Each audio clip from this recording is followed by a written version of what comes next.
امام کے قریب بیٹھنا. اللہ کے نبی صلی اللہ علیہ وسلم نے فرمایا ذکر میں حاضر ہوا کرو یعنی خطبہ میں، اور امام کے قریب بیٹھا کرو. بے شک آدمی دور ہوتا رہتا ہے حتیٰ کہ وہ جنت میں بھی پیچھے ہی ہوگا اگرچہ وہ اس میں داخل بھی ہو جائے. تاخیر کی اتنی مذمت ہے. خاموشی سے خطبہ سننا یعنی بات نہیں کرنی چاہیے، کوئی اہم بات بھی نہیں پوچھنی چاہیے.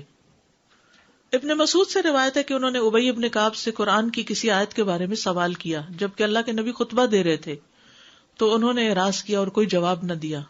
پھر جب آپ نے نماز پڑھائی تو ابی کہنے لگے تمہارا جمعہ ہی نہیں ہوا. تو ابن مسعود نے رسول اللہ صلی اللہ علیہ وسلم سے پوچھا تو آپ نے فرمایا ابی نے سچ کہا.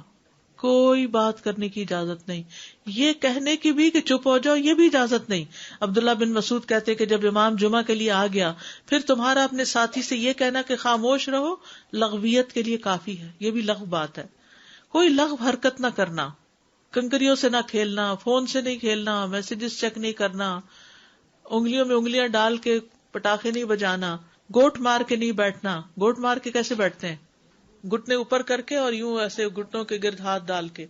کئی دفعہ ایسے نظر آتا ہے کہ خطبے میں لوگ اس طرح بیٹھے ہوتے ہیں کیونکہ پتہ نہیں ہے.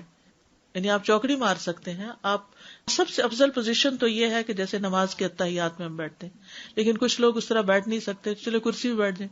اگر کرسی نہیں ہے نیچے بیٹھے ہیں تو چوکڑی مار کے بیٹھ جائیں گے، ٹانگیں اس طرح پیٹ کے ساتھ لگا کے گھٹنوں پہ ہاتھ کو بل دے کے اس طرح نہیں بیٹھے. اگر مجبوری ہے تو وہ اور بات ہے، لیکن یہ کہ بلا وجہ نہیں کرنا چاہیے کیونکہ ادب کے خلاف ہے. اونگ آنے پر جگہ بدلنا.